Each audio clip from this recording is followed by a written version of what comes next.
Jeanette Ralston was a 24-year-old young mother living in San Mateo with her husband and their 6-year-old son, Alan. Born in Germany, she had lived throughout the Bay Area in California, both in Benicia and San Mateo. In the late hours of January 31, 1977, Jeanette left the Lion's Den bar in San Jose, California, telling her friends she would, quote, be back in 10 minutes. That promise, however, was never fulfilled. As her friends watched her depart, they noticed she was with a man they did not recognize. This would be the last time they saw their friend alive. On the morning of February 1st, an apartment complex owner on Graham Avenue, about a 5-minute drive from the bar, noticed a Volkswagen Beetle parked in the carport. Inside, she found a disturbing scene. Jeanette Ralston's body was crammed into the back seat, her shirt sleeve tightly wrapped around her neck. Investigators later confirmed she had been sexually assaulted and strangled. A carton of Eve cigarettes, popular among women at the time, was also found on the floorboard. Based on the crime scene evidence, detectives surmised that the killer had also attempted, but failed, to set the car on fire.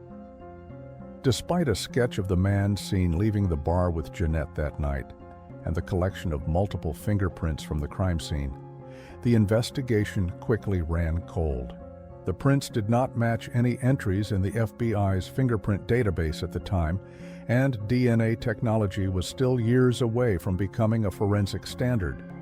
The case grew cold and remained on the shelf for decades. It was given light and new life, however, in 2023 when the Santa Clara County Cold Case Unit, created in 2011 by District Attorney Jeff Rosen, decided to give the case another look. Rob Baker, who heads the unit, described it as, quote, a Hail Mary effort. They reran the old fingerprint through the FBI database, which had been upgraded in 2018 with a more powerful search algorithm. This time, they got a match. The fingerprints came back as belonging to Willie Eugene Sims. In 1978, just 1 year after Jeanette's murder, 21-year-old Willie Sims was a U.S. Army private stationed at Fort Ord, about 70 miles south of San Jose. That same year, he was convicted of assault with intent to commit robbery and murder using a knife in a separate case. He served 4 years in prison, but after his release, he quickly left California before his DNA could ever be entered into the Combined DNA Index System, also known as CODIS. It was Sims' thumbprint that matched the one found on the Eve cigarette carton inside of Ralston's car. Investigators then traveled to Jefferson, Ohio in Ashtabula County, where Sims, now 69 years old, had been living a quiet and peaceful life with no further criminal record. With a search warrant in hand, police collected a DNA sample and compared it to the DNA found on Jeanette's fingernails and on the red shirt sleeve that was used to strangle her.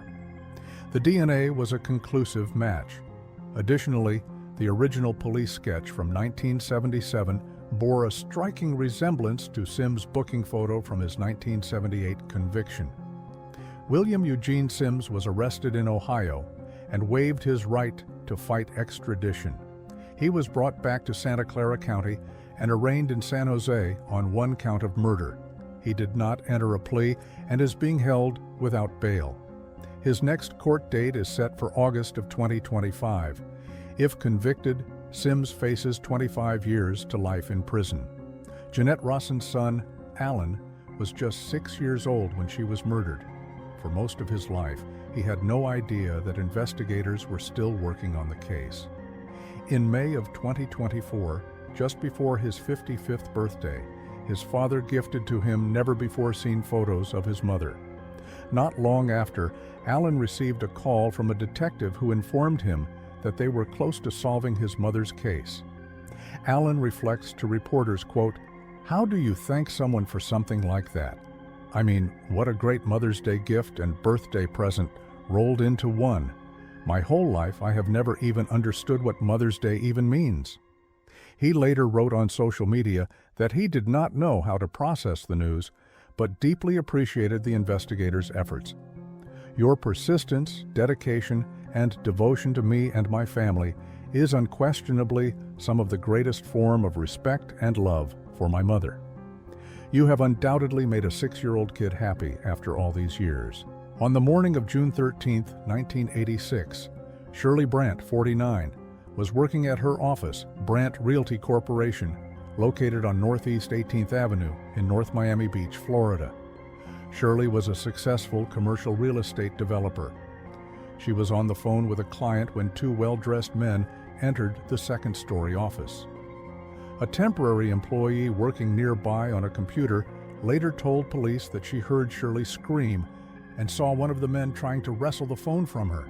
Before the call ended, the client on the line heard Shirley shout, "Don't shoot!" Seconds later, a gunshot rang out. Shirley had been shot in the face with a small caliber firearm. The intruders fled the scene, taking with them cash and credit cards. Shirley was rushed to Parkway Regional Hospital, but later died from her injuries. An autopsy confirmed that she had been killed by a single gunshot wound to the head.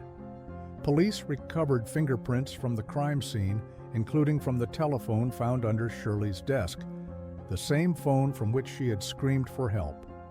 However, for reasons still unclear, those prints were never entered into the Automated Fingerprint Identification System, also known as AFIS. Despite the presence of physical evidence and a witness account, no suspects were identified at the time, and the case eventually went cold. The murder of Shirley Brant left a lasting wound on her family.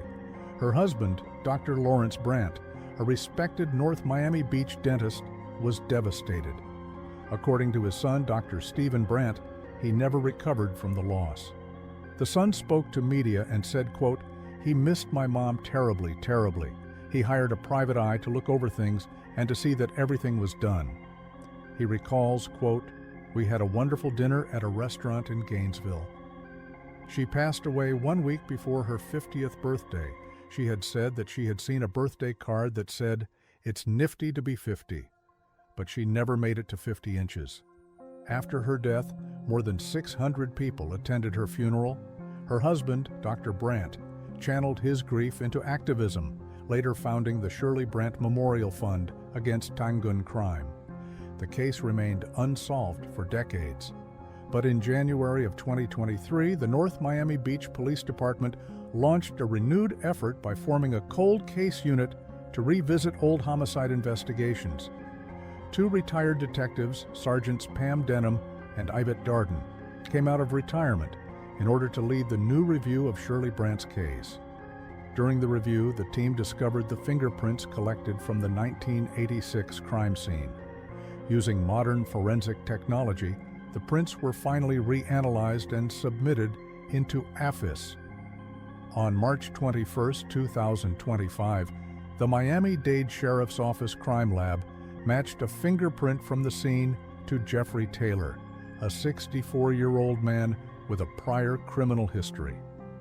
On April 24, 2025, Taylor was arrested and charged with second-degree murder with a firearm.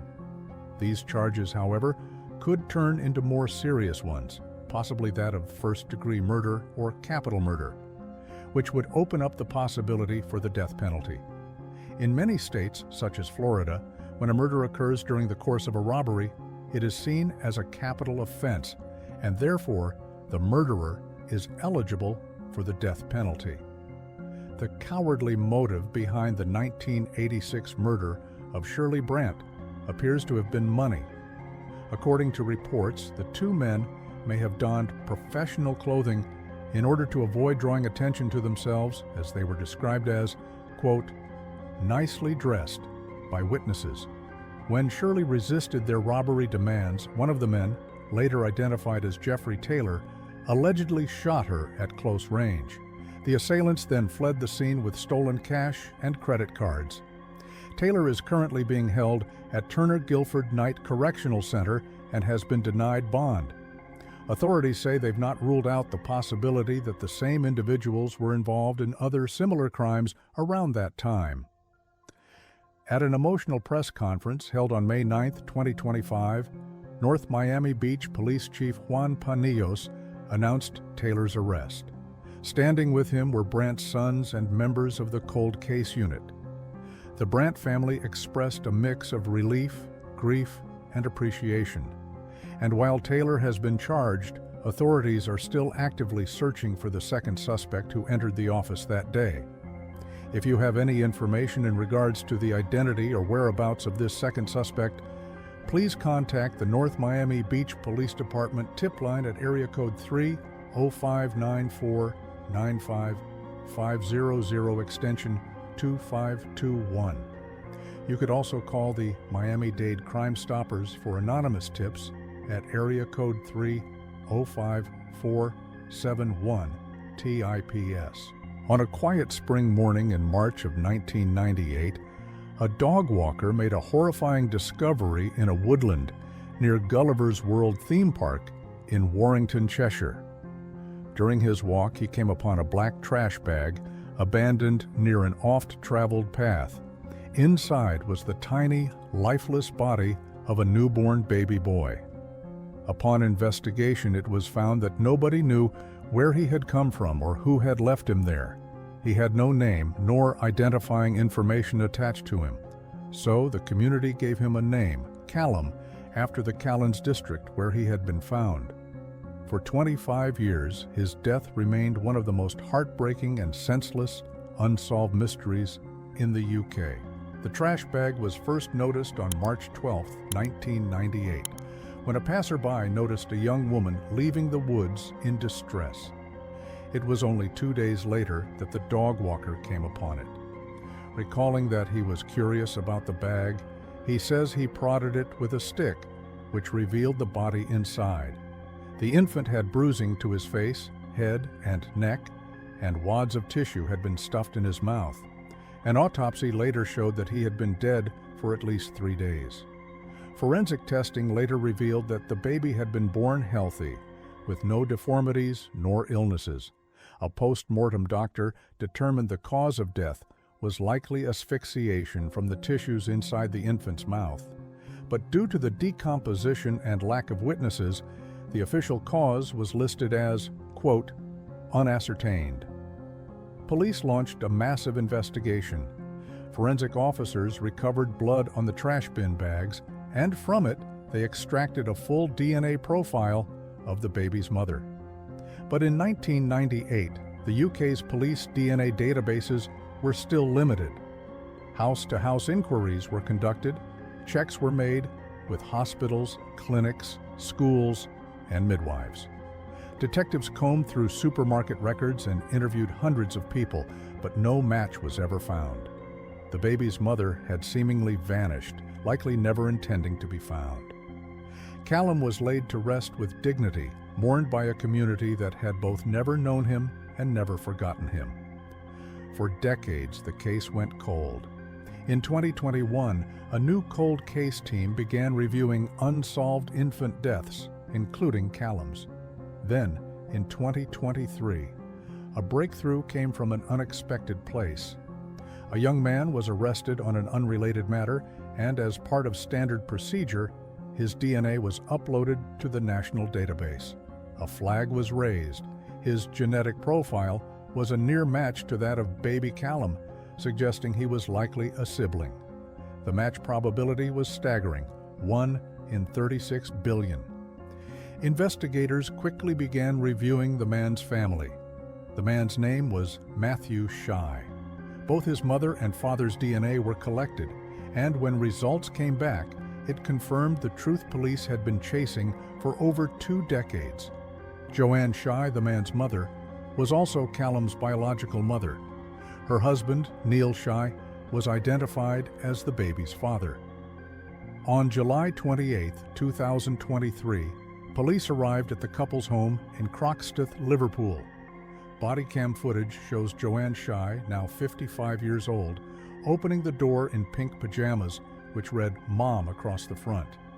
When officers told her why they were there, she turned to her husband and quietly said, "He knows nothing about it." Both were arrested at that point, but it would soon become clear that Joanne had acted alone.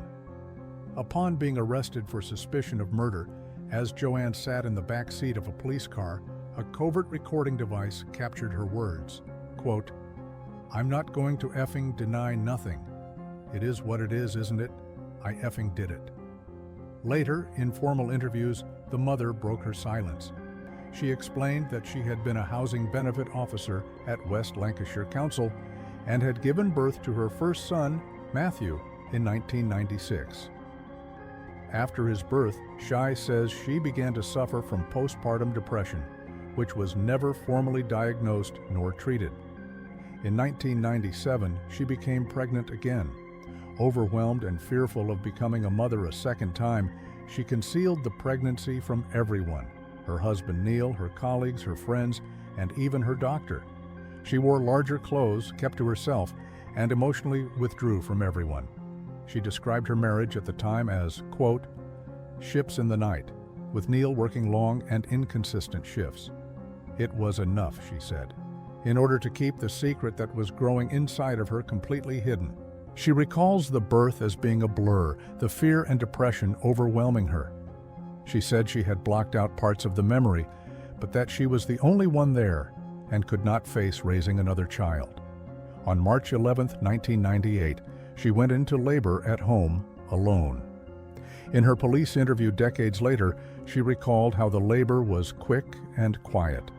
Upon his birth, she says that the baby began to cry, and in a fog of emotional panic, she recalls reaching down and covering his mouth and nose. She said, quote, "It just couldn't make that noise just to be quiet. I sort of reached down. I must have been on the floor at this point."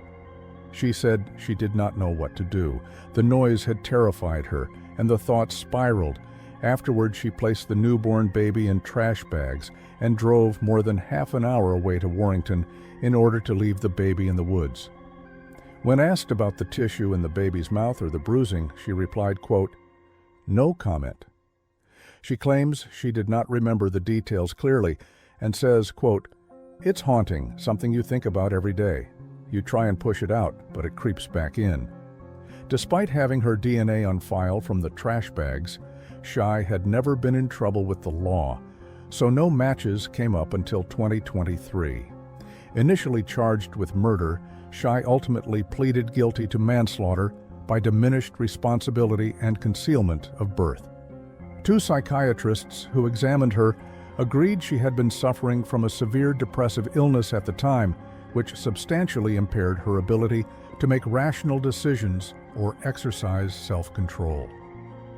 On April 4, 2025, she was sentenced at Liverpool Crown Court. Sitting at the stand, shaking and tearful, she listened as Mrs. Justice Eady passed judgment. The judge said, quote, "The events that bring us to this court are both terrible and tragic. You've lived isolated with this terrible knowledge. I'm satisfied your offending was not planned or premeditated. This very sad case calls for compassion. No useful purpose would be achieved by immediate imprisonment." Shy was given a 2-year suspended prison sentence for manslaughter and a concurrent 6-month suspended sentence for concealment. She will also undergo mental health treatment and be supervised for the duration of the suspension. Shy sat in the dock, shaking and wiping away tears as her family wept and hugged in the public gallery. Her husband, Neil, whom police never charged, offered a written statement acknowledging his own shortcomings and expressing sorrow for his wife's pain. He insists he had never known she was carrying a second child. Following the verdict, Detective Inspector Hannah Friend reflected, quote, "We will continue to remember Callum, as will all those affected by this tragic case. The dedication of officers, past and present, helped bring the truth to light and justice at last for a child who was never forgotten." Officers planned to visit Callum's grave again to lay flowers and to honor the promise they made to him in 2021 to find his name, to tell his story, and to reveal the truth.